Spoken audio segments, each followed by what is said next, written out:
Olá, irmãos! Concluímos as cartas de Paulo, iniciamos as cartas gerais. Semana passada estudamos Hebreus e hoje vamos estudar a carta de Tiago.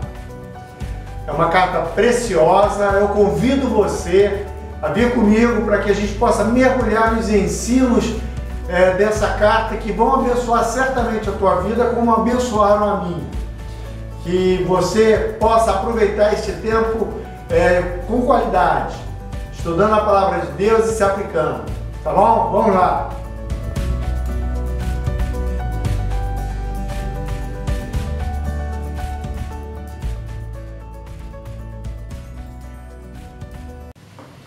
Bom dia, irmãos! Estamos na caminhada pelos livros do Novo Testamento.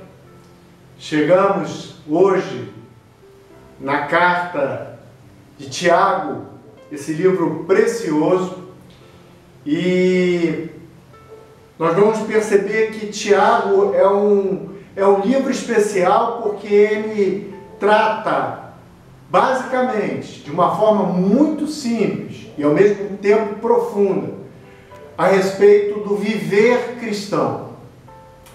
Nós vamos verificar em Tiago que o cristianismo é mais do que nós recebermos a fé. Nós temos que viver a fé. As obras não nos salvam, mas são uma boa prova de que nós somos salvos. Esta carta está repleta de preceitos morais e expõe a ética do cristianismo.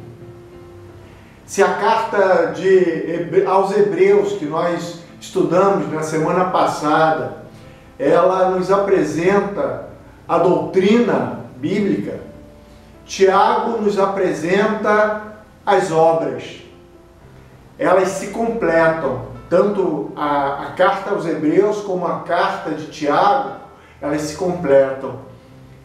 O apóstolo Paulo, ele faz um apelo a que aqueles que leem as suas cartas recebam o Evangelho. Tiago, ele diz para aqueles que leem a sua carta para que vivam o Evangelho.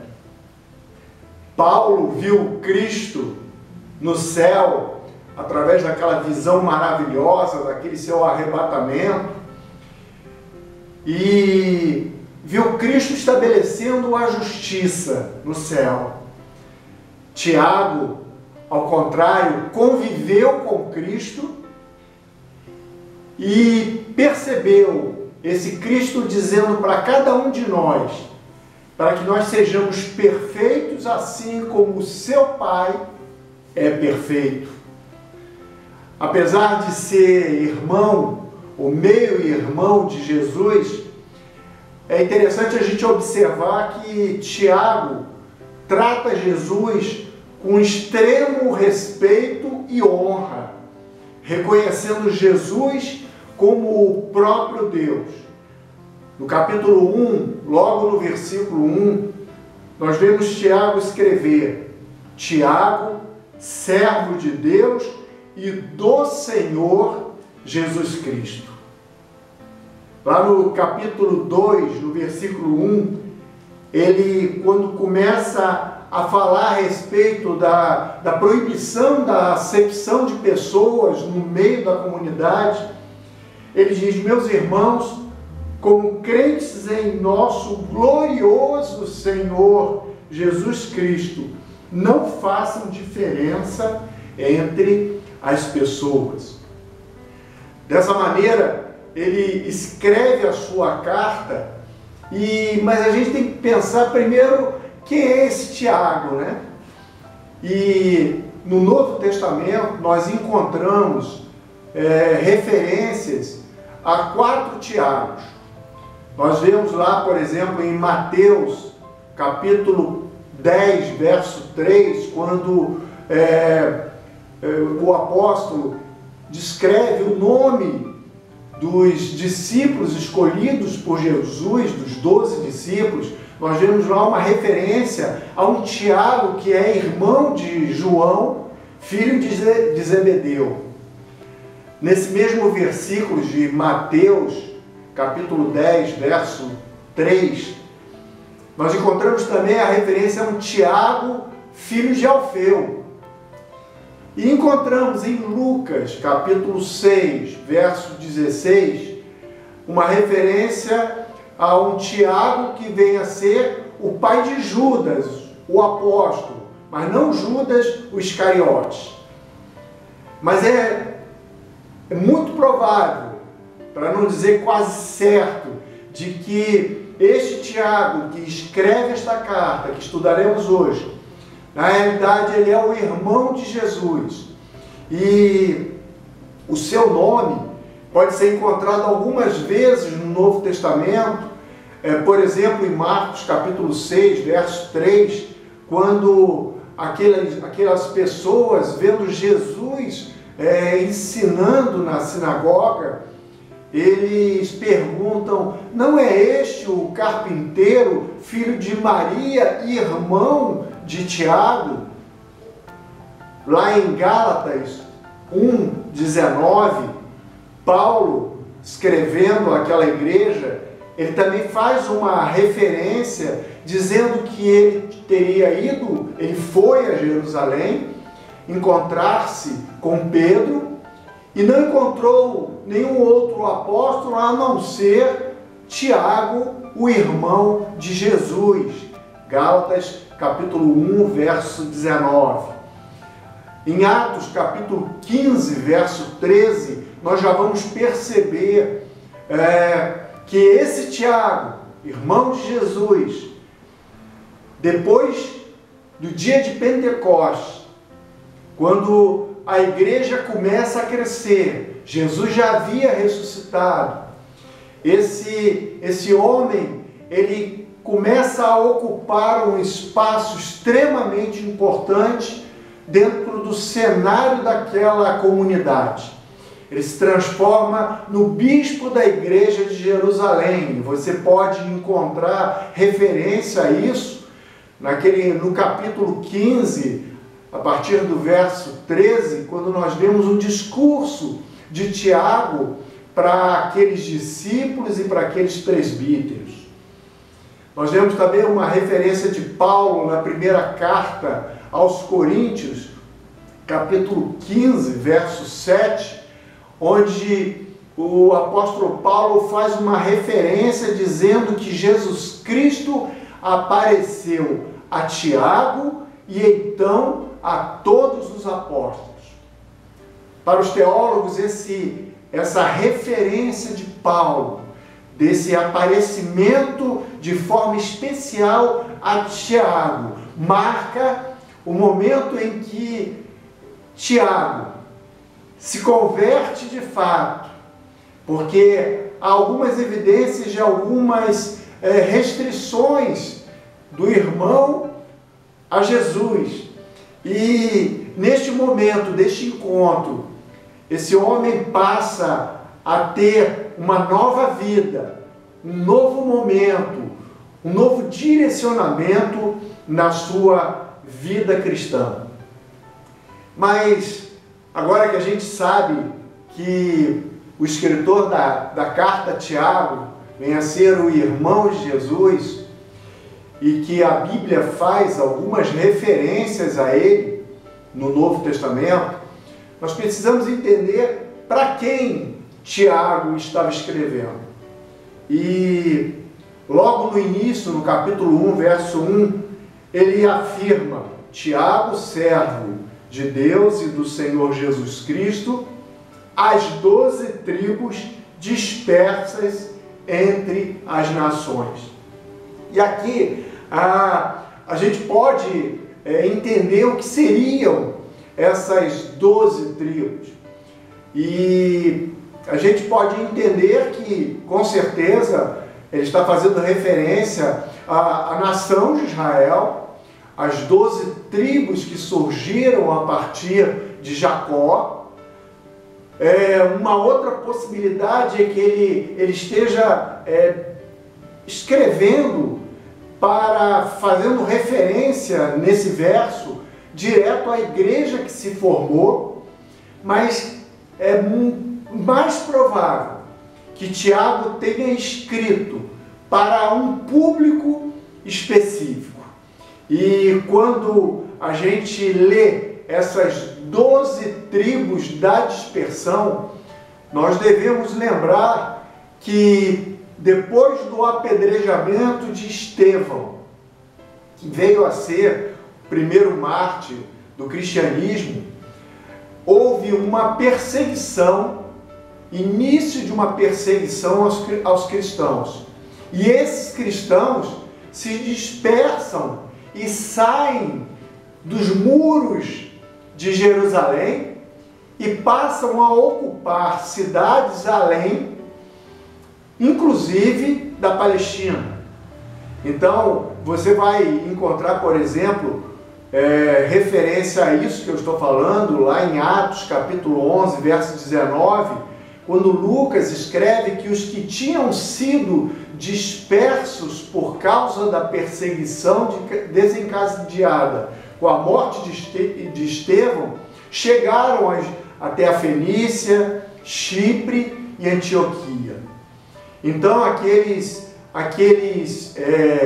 irmãos para quem Tiago estava escrevendo, na realidade viviam fora da Palestina, viviam fora da Terra Santa. Esse grupo era formado por judeus convertidos ao cristianismo, mas não podemos esquecer que eles viviam perseguições, tanto dos judeus incrédulos, seus patrícios, assim como dos romanos.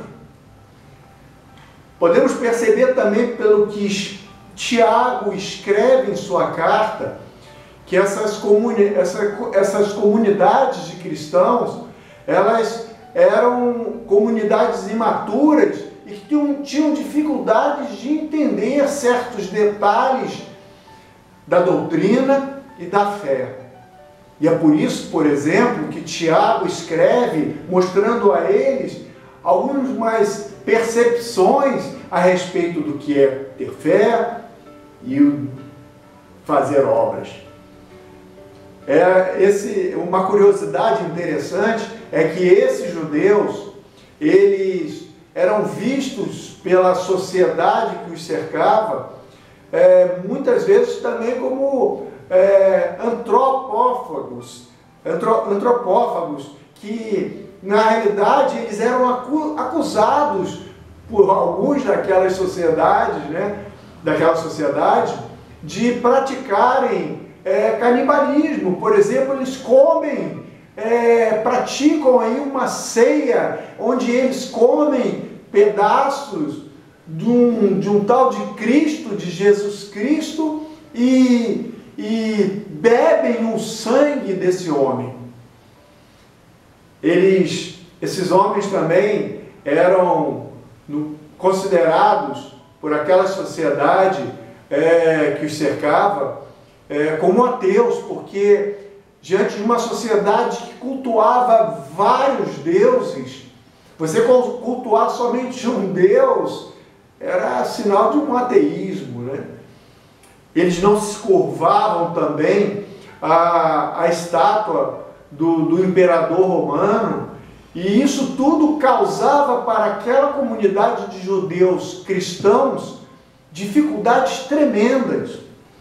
E essa comunidade era formada basicamente por pessoas da classe baixa, por escravos, trabalhadores, mas existiam também alguns ricos que oprimiam parte dessa comunidade.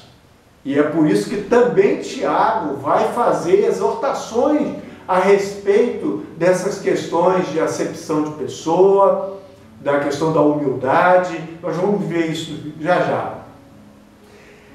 Não podemos deixar de perceber, quando nós lermos essa carta de Tiago, que eles viviam portanto, com uma pressão muito grande dessa sociedade que os cercava, e que em alguns momentos eles não estavam respondendo de uma forma adequada a essas pressões.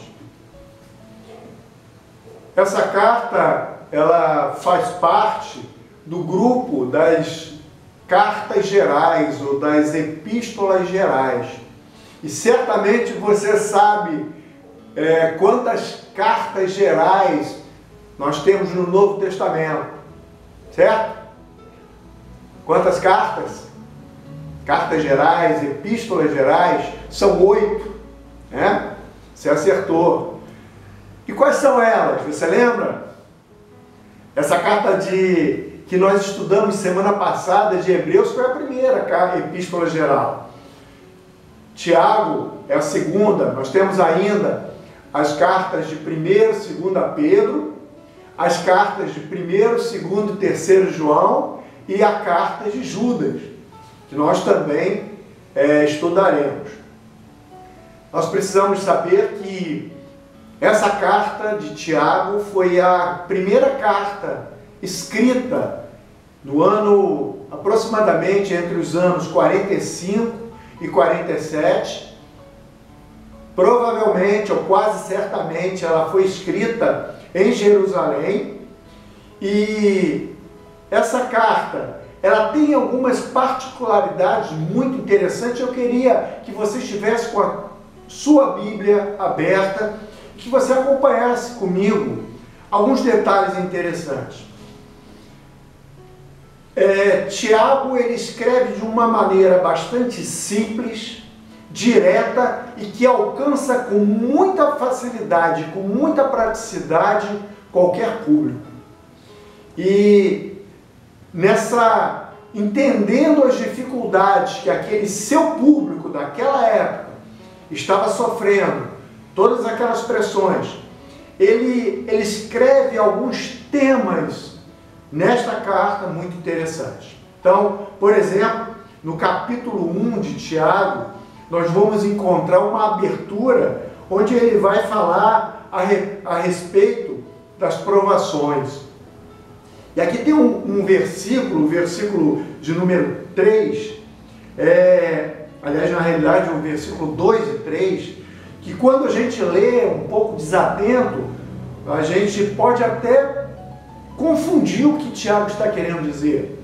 Ele diz: meus irmãos, considerem motivo de grande alegria o fato de passarem por diversas provações, pois vocês sabem que a prova da sua fé produz perseverança. Numa leitura muito rápida, você pode pensar: como assim? Tiago está dizendo que eu tenho que me alegrar, por exemplo, quando eu ficar desempregado? Tem que me sentir satisfeito, alegre, quando, por exemplo, estiver diante de uma enfermidade? Mas se nós observarmos com mais atenção, nós vamos ver que, na realidade, o que Tiago está transmitindo para aquelas pessoas e para nós também, é de que as adversidades são comuns a todos nós. O sol da justiça, o brilho do sol brilha sobre justos e sobre injustos. E Tiago está deixando claro que as provações virão. Mas o modo como você reage a elas vai indicar se você realmente está fazendo valer a fé que você diz ter. Reclamações, murmurações, desânimo completo são sinais de que a sua fé está sendo provada e que você está reagindo mal. Aqui, Tiago está deixando claro que quando nós somos aprovados, quando passamos pelas provações, na realidade, Deus nos permitiu ter experiências que vão nos dar perseverança. É isso que ele diz aqui. Eu diria que você deveria ler esses 2 versículos Desculpe, irmãos.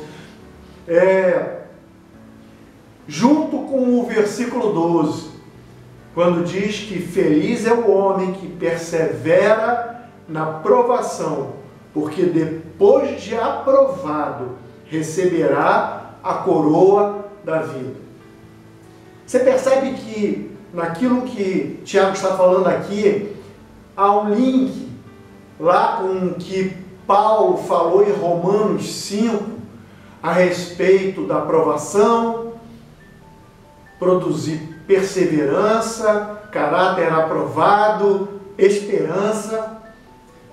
De alguma forma, Tiago está deixando claro essas verdades aqui no capítulo 1. Nesse capítulo 1 também Tiago fala a respeito de tentação e provação. E deixa muito claro, aqui no versículo 13 do capítulo 1, quando alguém for tentado, jamais deverá dizer, estou sendo tentado por Deus, pois Deus não pode ser tentado pelo mal e a ninguém tenta. E ele deixa claro que a tentação, porém, é resultado do próprio mau desejo do homem. Você vai encontrar isso aqui no versículo 14 e versículo 15. No capítulo 1, Tiago também deixa uma recomendação preciosa para aqueles homens daquele tempo, mas preciosa também para cada um de nós desse tempo. No versículo 19, ele diz: sejam, amados irmãos, tenham isto em mente, sejam todos prontos para ouvir, tardios para falar e tardios para irar-se. Toda vez que eu leio este versículo, eu lembro que normalmente nós fazemos exatamente o contrário. Pensa aí no relacionamento seu, por exemplo, com o seu filho. Há uma tendência que quando o seu filho faz algo que lhe desagrade, a tendência é que você se ire pelo fato, fale pelos cotovelos e só depois você vai dar aos meninos ou ao menino a oportunidade de se justificar e de se defender. Tiago está dizendo o contrário, precisamos estar prontos para ouvir, tardios no falar e tardios no irar. No versículo 22, ele fala a respeito daquilo que nós poderíamos chamar de tema desta carta. No versículo 22 do capítulo 1, Tiago diz: sejam praticantes da palavra e não apenas ouvintes, enganando-se a si mesmo. E como ele usa várias figuras nesta carta, aqui também ele vai usar uma figura para ilustrar essa afirmação, dizendo que aquele que é praticante da palavra, que é apenas ouvinte da palavra e não praticante, é semelhante àquele homem que se olha no espelho, vê a sua face, vai embora, mas logo esquece da sua aparência. Ele também no capítulo 2, Tiago inicia esse capítulo falando a respeito da acepção de pessoas.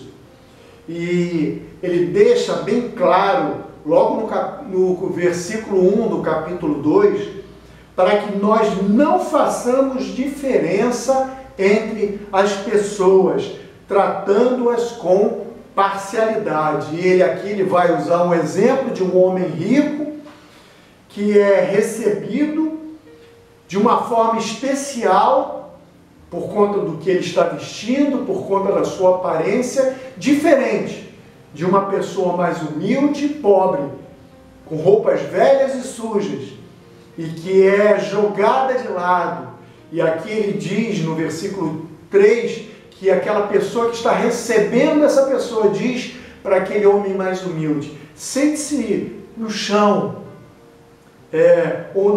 junto ao estrago onde eu ponho os meus pés. Enquanto para aquela pessoa mais nobre há toda uma reverência. E ele adverte e ele faz uma observação extremamente importante aqui no versículo 5.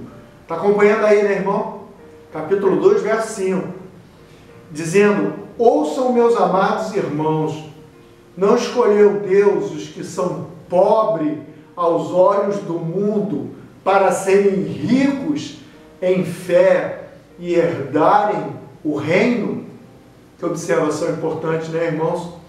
Ele fala no versículo 9, que a partir do verso 8, aliás, sobre a lei do reino, e a lei do reino é: ame ao seu próximo como a si mesmo.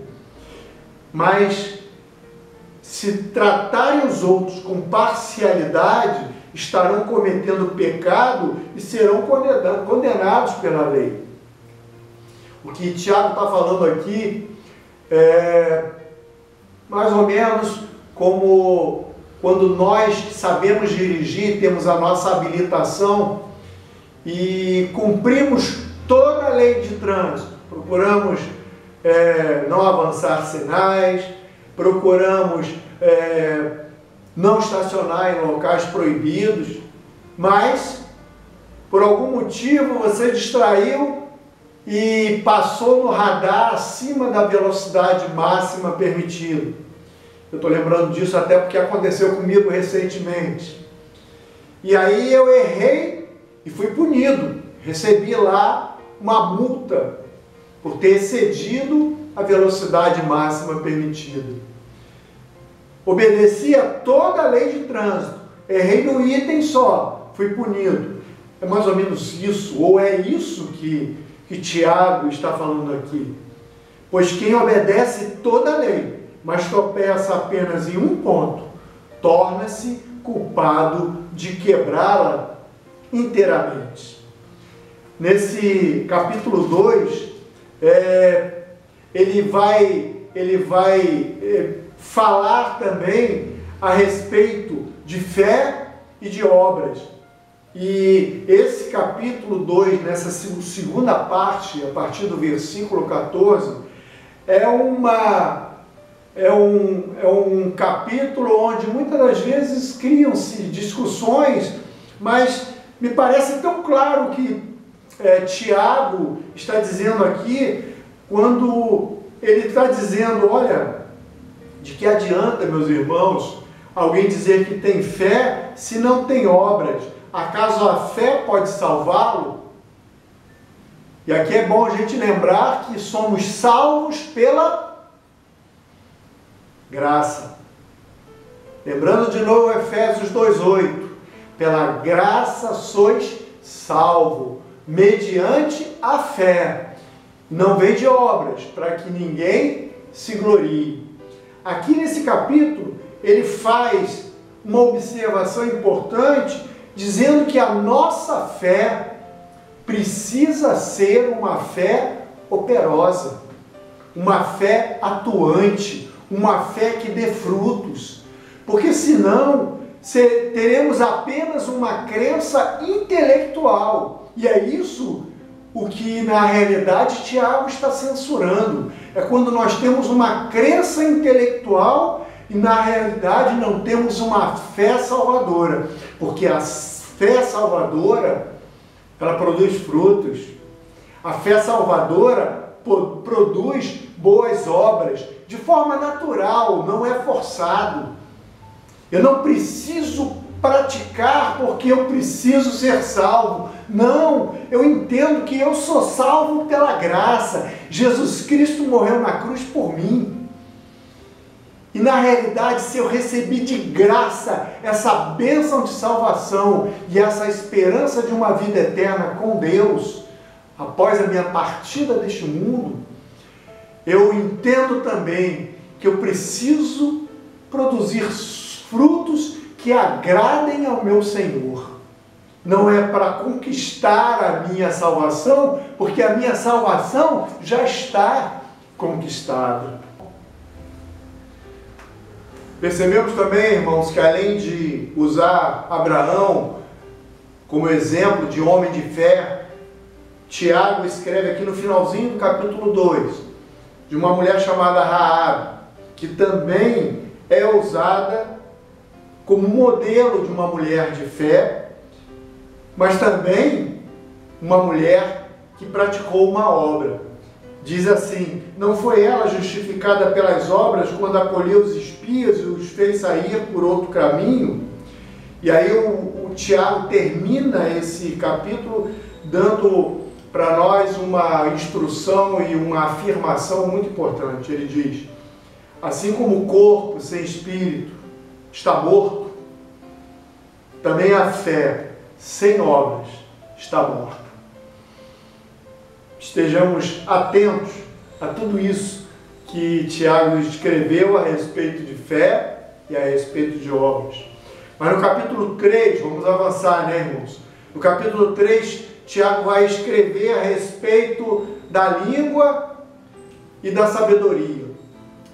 Ele compara a nossa língua, e lembrando que lá no capítulo 1 ele já tinha feito uma observação, uma advertência a que nós fôssemos bons ouvintes, falássemos pouco e nos irássemos tardiamente. Aqui ele torna-se mais contundente, dizendo que da mesma forma como a gente coloca freios na boca dos cavalos para que eles nos obedeçam,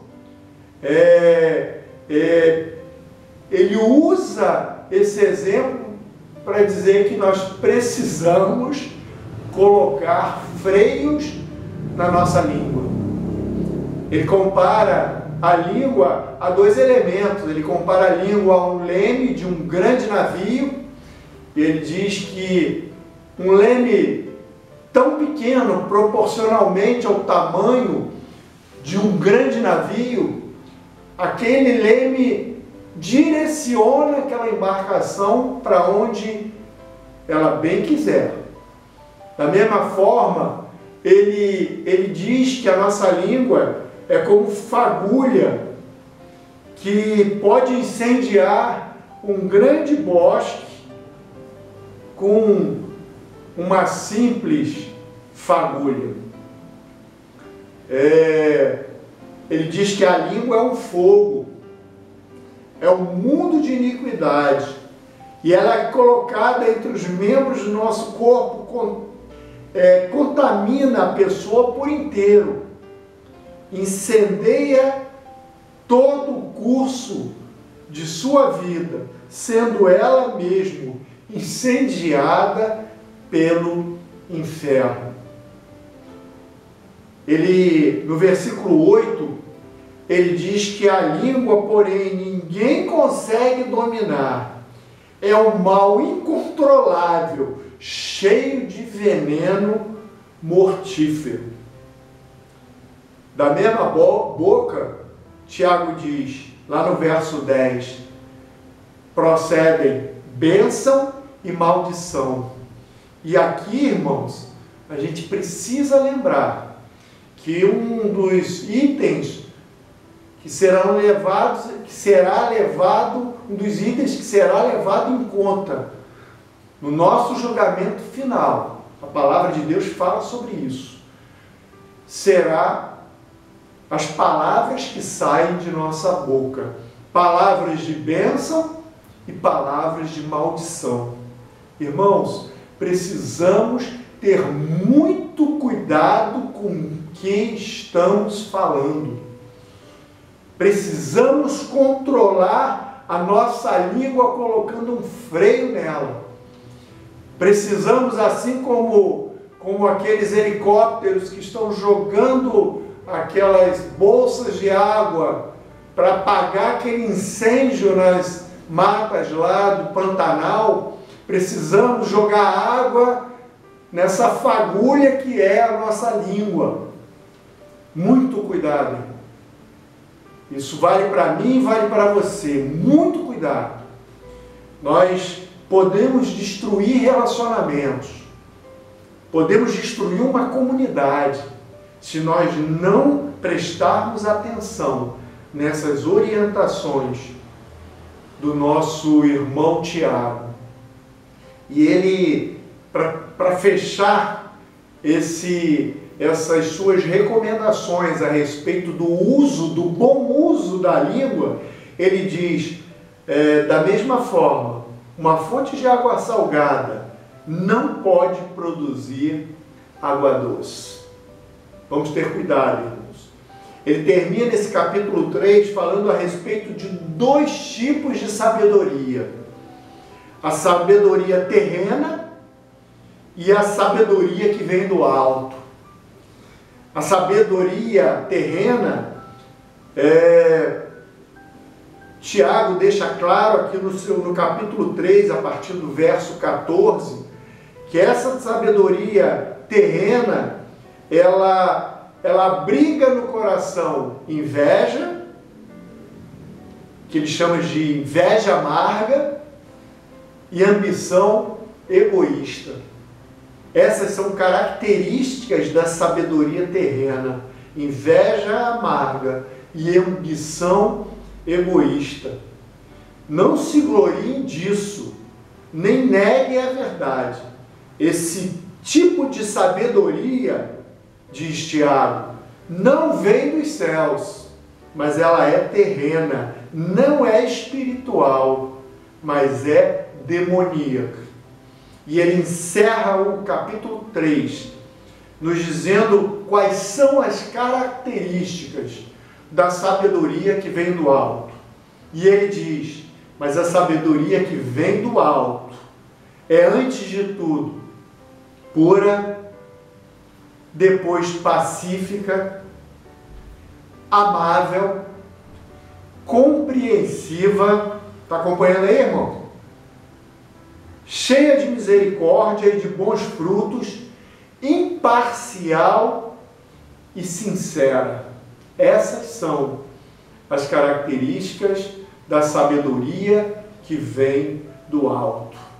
Que tenhamos essas características nas nossas vidas, segundo as orientações de Deus e segundo essas orientações registradas por Tiago. No capítulo 4, Tiago vai falar a respeito da submissão a Deus e da necessidade de que nós tenhamos uma atitude humilde, e vai falar também a respeito de contendas. Aqui no capítulo 4, do verso 3, até recentemente, o nosso pastor, o pastor Reginaldo Ramos, pregando a respeito de uma série de mensagens a respeito de oração, ele fez referência a este versículo 3, do capítulo 4, quando Tiago diz, não tem porque não pedem, quando pedem não recebem, pois pedem por motivos errados para gastar em seus prazeres. Tiago está orientando aqueles irmãos daquela comunidade e a nós, para que prestemos atenção na nossa oração, principalmente porque ele afirma que vocês cobiçam coisas e não as têm, matam e invejam, mas não conseguem obter o que desejam, e vocês vivem a lutar e a fazer guerras, e não têm, porque não pedem, quando pedem não recebem, pois pedem por motivos errados. Ele faz uma afirmação contundente no versículo 4, chamando de adúlteros. Vocês não sabem que a amizade com o mundo é inimizade com Deus? Quem quer ser amigo do mundo faz-se inimigo de Deus. Está escrito aqui no versículo 4. E no versículo de número 6, Tiago se preocupa em dizer que Deus se opõe aos orgulhosos, mas concede graça aos humildes. E, portanto, ele diz, submetam-se a Deus, resistam ao diabo, e ele fugirá de vocês. Isso lembra, né, um versículo lá de 1º, 2 Pedro, capítulo 5, se eu não me engano, quando Pedro faz a mesma afirmação, né, que nós precisamos, que o inimigo está ao nosso derredor, bramando, rugindo como um leão, procurando a quem possa tragar, e que a gente precisa resistir ao diabo. Aqui no capítulo 4, o Tiago, ele aproveita para nos colocar um alerta a respeito da brevidade da nossa vida. Aqui no versículo 13 ele diz, vocês que dizem, hoje ou amanhã iremos para esta ou para aquela cidade, passaremos um ano ali, faremos negócios, ganharemos dinheiro. Aí ele fecha esse versículo dizendo, vocês nem sabem o que lhes acontecerá amanhã. E afirma, o que é a sua vida? E pergunta, aliás, o que é a sua vida? Vocês são como neblina que aparece por um pouco de tempo e depois se dissipa. Eu ia até brincar com a Maria José, com a irmã Balbina e até comigo mesmo, né? Dizendo que a nossa neblina já está bem baixa. Está quase acabando. E nós precisamos estar conscientes disso, irmãos, que a nossa vida passa muito rápido. Muito rápido. Às vezes, no tumulto e no correr atrás dos nossos negócios, da nossa vida, nós não paramos para lembrar de que a nossa vida é curta e que nós precisamos entregar esta vida curta nas mãos do Senhor, para que Ele possa nos direcionar. E é no versículo 15 que Tiago diz que, depois de afirmar que a nossa vida é como uma neblina que aparece por um pouco e depois se dissipa, que ele diz, ao invés disso, vocês deveriam dizer, se o Senhor quiser, viveremos e faremos isso ou aquilo. Essa afirmação, quando nós fazemos, é uma afirmação que mostra que temos o interesse de viver as nossas vidas debaixo da ótica e dos planos de Deus para nós. E com certeza, os planos de Deus para nós são planos muito melhores do que aqueles que muitas vezes nós traçamos. No capítulo 5, Tiago vai falar a respeito de uma advertência aos ricos opressores, como falei no início, apesar de ser uma comunidade de pessoas humildes, trabalhadores, haviam também alguns poucos ricos, e esses ricos, pela leitura que fazemos aqui desse capítulo 5, deixa claro para a gente que aqueles ricos, de alguma forma, eles oprimiam e, de alguma forma, ceifavam o salário dos trabalhadores que executavam tarefas para eles. Você vai encontrar isso aqui no capítulo 5, do versículo 1 até o verso 6. No verso 7 até o verso 12, Tiago fala que, portanto, irmãos, sejam pacientes até a vinda do Senhor. Sejam também pacientes e fortaleçam, no versículo 8, o seu coração, pois a vinda do Senhor está próxima. O juiz já está às portas, afirma Tiago. Irmãos, tem os profetas que falaram em nome do Senhor, lá no versículo 10, tá, irmãos? Como exemplo de paciência diante do sofrimento. Como vocês sabem, nós consideramos felizes aqueles que mostraram perseverança. De novo a palavra perseverança aqui, que ele falou lá no início da sua carta. Deixa uma recomendação aqui no versículo 12, dizendo que a gente não jure nem pelo céu, nem pela terra. E fecha a sua carta, fazendo algumas considerações muito importantes e lembretes rápidos a respeito de oração. Ele diz: entre vocês há alguém que está sofrendo, que ele ore. Há alguém que se sente feliz, que ele cante louvores. Entre vocês há alguém que está doente, que ele mande chamar os presbíteros da igreja, para que estes orem sobre ele e o unjam com óleo em nome do Senhor. E ele afirma aqui, com toda a convicção e com toda a fé, dizendo: a oração feita com fé curará o doente, o Senhor o levantará, e se houver cometido pecados, ele será perdoado. E, portanto, ele aconselha: confessem os seus pecados uns aos outros e orem uns pelos outros, para que vocês sejam curados.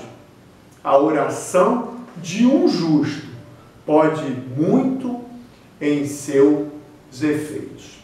Irmãos, diante desse passeio bem rápido que nós fizemos aqui nos 5 capítulos, desse resumo dos 5 capítulos, fica claro para a gente que Tiago apresenta as qualidades que evidenciam na prática a genuína fé. E a grande pergunta que Tiago, que eu quero fazer para você, né, já que Tiago conhecia o público para o qual ele estava escrevendo. E ele conhecia tanto os problemas físicos quanto os problemas espirituais. E a grande pergunta que eu faço para você, a gente observa, né, a grande preocupação desse homem ao escrever, deixando instruções tão claras, tão objetivas, tão práticas. E a pergunta que eu faço para você é o seguinte: você tem cuidado de seus irmãos na fé? Ou será que você pensa que essa tarefa de cuidar dos irmãos é uma tarefa somente para os líderes da igreja? Ou então você pensa: pô, essa tarefa aí é para o professor da escola do SEC. E aí, irmãos, eu me encho até de maior preocupação, porque eu esqueci até de comentar que aqui em Tiago 3, no verso 1, Tiago faz uma observação muito séria aos mestres, pois ele diz: não sejam muitos de vocês mestres, pois vocês sabem que nós, os que ensinamos, seremos julgados com maior rigor. Irmãos, diante dessa afirmação, estou brincando, eu ia falar que eu não quero nem mais voltar para ensinar vocês, porque é um peso, nada disso. Nós sabemos da nossa responsabilidade como professores, como líderes, mas entendemos também que essa responsabilidade precisa ser compartilhada, dividida por toda a comunidade. Cada um de nós, cada um de vocês que estão assistindo esse vídeo, são responsáveis pela vida física, pela vida espiritual dos seus irmãos. E nós, às vezes, irmãos, e aí é uma outra observação de Tiago na sua carta, no capítulo 4, nos versos 11 e 12, muitas das vezes nós somos estamos preocupados muito menos em ajudar e muito mais em julgar. Aqui em Tiago 4, 11 e 12, Tiago diz: irmãos, não falem mal uns dos outros. Quem fala mal contra o seu irmão ou julga o seu irmão, fala contra a lei e a julga. Quando você julga a lei, não a está cumprindo, mas está se colocando como juiz. Precisamos ter cuidado, irmãos. Nossa preocupação como membros de uma comunidade cristã deve ser em nos preocupar, sim, com a nossa vida pessoal, com a vida dos nossos filhos, dos nossos familiares, mas também deve haver espaço para que nós possamos estar preocupados em ajudar os mais fracos na fé, em ajudar aqueles que estão espiritualmente caídos e aqueles que também fisicamente estão precisando da nossa ajuda. Essa epístola, ela foi escrita, como eu falei antes, de uma maneira muito clara, e quando a gente a lê de uma forma bem mais atenta, a gente pode perceber que há algumas citações dessa carta que nos fazem lembrar o Sermão do Monte. E é bem possível que Tiago tenha usado essas citações porque ele acompanhou o ministério de Jesus. E por isso, ele, lembrando daqueles ensinamentos preciosos, ele faz algumas recomendações. São várias, mas eu queria assim, rapidamente ver com você. Por exemplo, em Tiago 1,4, quando ele fala, quando ele exorta a respeito da perfeição, aqui em Tiago 1,4 ele diz que a perseverança deve ter ação completa, a fim de que vocês sejam maduros e íntegros, sem lhes faltar coisa alguma. Ou seja, ele está falando sobre perfeição. Se você for lá em Mateus, no Sermão do Monte, no capítulo 5 de Mateus, no verso 48, você vai ver: portanto, sejam perfeitos, como é perfeito o Pai Celestial de vocês. Nós também podemos perceber que Tiago faz referência à bênção por causa de ser humilde. Lá no capítulo 4, verso 10, ele diz: humilhem-se diante do Senhor e Ele os exaltará. Lá em Mateus, no Sermão do Monte, Jesus falou: bem-aventurado os humildes, pois eles receberão a terra por herança. Também Tiago fala a respeito de que a traça e a ferrugem corroem a riqueza humana. Lá no capítulo 5, verso 2, ele diz: a riqueza de vocês apodreceu e as traças corroeram as suas roupas. Quando ele está fazendo, aqui no capítulo 5, aquela advertência aos ricos opressores, não é verdade? E se você for no Sermão do Monte, você vai ver que Jesus falou também: não acumulem para vocês tesouros na terra, onde a traça e a ferrugem destroem, e onde os ladrões arrombam e furtam. Vemos, portanto, que essa carta é uma carta onde o Tiago, seu escritor Tiago, ele se preocupa em encorajar os irmãos daquela comunidade, porque ele sabia bem o que os destinatários estavam passando, e usa de sua experiência passada para encorajar os cristãos a persistirem em meio às dificuldades. Encorajar, exortar também. Tiago sabia como lidar com as situações mais difíceis da vida cristã. Afinal de contas, lembramos de novo, lá no início eu falei, que ele se tornou bispo da igreja de Jerusalém. Era um homem respeitável. E ele usa toda essa sabedoria que vem do alto para exortar e corrigir aquelas práticas erradas que ele conseguia enxergar naqueles irmãos. Tiago sabia também muito bem ensinar e sabia bem quem foi Jesus e o que ele fez e ensinou. E por isso, da mesma forma, ele baseia os ensinos da sua carta naqueles ensinos de Jesus. E eu queria lembrar vocês que, apesar de fazer poucas referências a Jesus Cristo na sua carta, na realidade, há 3 versículos, versículo 1 do capítulo 1, no capítulo 2, o versículo 1 também, e no versículo 5, versículos 7 e 8, ele faz referência ao Senhor, a Jesus Cristo.